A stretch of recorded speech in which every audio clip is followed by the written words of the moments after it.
শ্রী বৈশ্বনাথ চট্টোপাধ্যায়, শশী পাঁজা, আমরা এসছি আজকে দেখা করলাম সিইও মিস্টার মনোজ অগ্রওয়াল সঙ্গে, এবং আগামীকাল দ্বিতীয় চরণের নির্বাচন 142টি কনস্টিটুয়েন্সি বিধানসভা কেন্দ্রের ভোট, এবং এখনো যেটা 3টি বিষয় যেটা আমরা বলেছি তাকে, এবং বলেছি পদক্ষেপ নিতে অত্যন্ত গুরুত্বপূর্ণ বিষয়, এবং সেটা হচ্ছে যে প্রথমত যে অনেক টাকা এবং সোনা দানা সেইগুলোকে সিজ করা হচ্ছে, রিকভারি করা হচ্ছে, এবং অনেক সময় দেখা যাচ্ছে ভারতীয় জনতা পার্টির কার্যকর্তা কিংবা নেতৃত্বর কাছ থেকে।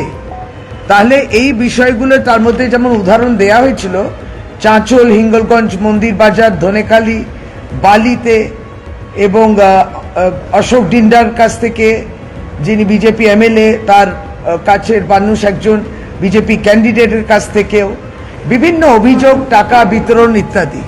যেমন এর আগেও যখন আমরা এসেছিলাম ওই মাতৃশক্তি ভরসা কার্ড নিয়েও বলেছিলাম যে প্রত্যেকটা নির্বাচন আচরণবিধি কাজ হচ্ছে। তাহলে এই টাকা পয়সা, সোনা দানা যেগুলো সিজ করা হচ্ছে তার পরে পদক্ষেপটা কি নেওয়া হচ্ছে নির্বাচন কমিশন থেকে।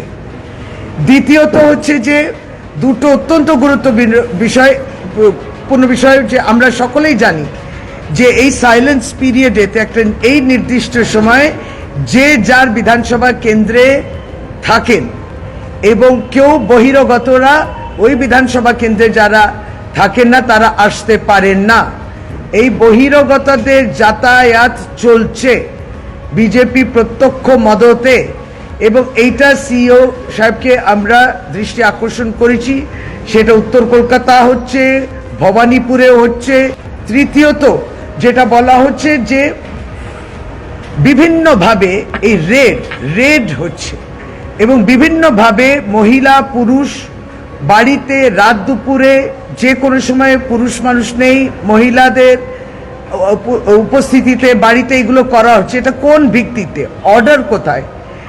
যখনই জিজ্ঞেস করা হচ্ছে তৃণমূল কংগ্রেস কর্মীদের ডেকে পাঠানো, দক্ষ যারা পোলিং এজেন্টস ডেকে পাঠানো। ভারতীয় জনতা পার্টি পোলিং এজেন্টস নেই, কিন্তু তৃণমূল কংগ্রেসের পোলিং এজেন্টস রয়েছে। একটা প্রক্রিয়াকরণের মধ্যে আগামীকাল ভোরবেলা থেকে তারা বসবে, কিন্তু আজকে সারা দিন ব্যাপী তৃণমূল কংগ্রেসের কার্যকর্তা সহযোদ্ধারা যারা রয়েছেন তাদেরকে ডেকে পাঠানো, হ্যারাসমেন্ট করা হচ্ছে।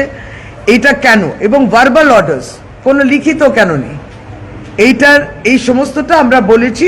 বৈশ্বনাথদা আরো বলবে। আমি যেটা বারবার বলতে চাই সেটা হলো যে আমাদের ইলেকশন রুলস অনুযায়ী যে কেন্দ্রের ভোটার তাকে সেই কেন্দ্রে পোলিং এজেন্ট হিসাবে বসতে হবে।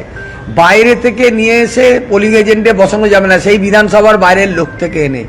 আমরা এটা বারবার ওনাকে বলেছি যে ভবানীপুর বিধানসভা কেন্দ্র এবং অন্যান্য বিধানসভা ক্ষেত্রে ওরা বাইরে থেকে লোক এনে বসানোর চেষ্টা করছে, যেটা ইলেকশনের যে রুলস আছে তার বাইরে। এটা আমরা বারবার বলেছি। গতকালও বাইরে থেকে প্রচুর গাড়ি করে লোক আনা হয়েছিল। আমরা গাড়ির ছবি সহ, গাড়ির নাম্বার সহ গতকালও ডিস্ট্রিক্ট ইলেকশন অফিসারকে এবং রিটার্নিং অফিসারকে অভিযোগ করেছিলাম। আজকেও আমি এখানে চিফ ইলেকশন অফিসারকে এখানে এসে আমি আর শশী পাঁজা আমরা কমপ্লেন করে গেছি। আমরা চাই যে বাইরের লোককে এখানে ঢুকিয়ে দেওয়া হচ্ছে, বাইরের লোককে নিয়ে এসে এখানকার কলকাতা এবং ভবানীপুরের ভোটারদেরকে ভোট দিতে না দিয়ে বাইরের লোকদের দিয়ে ভোট দেওয়ানোর চেষ্টা হচ্ছে, আউটসাইডারদেরকে এখানে নিয়ে আসার চেষ্টা হচ্ছে।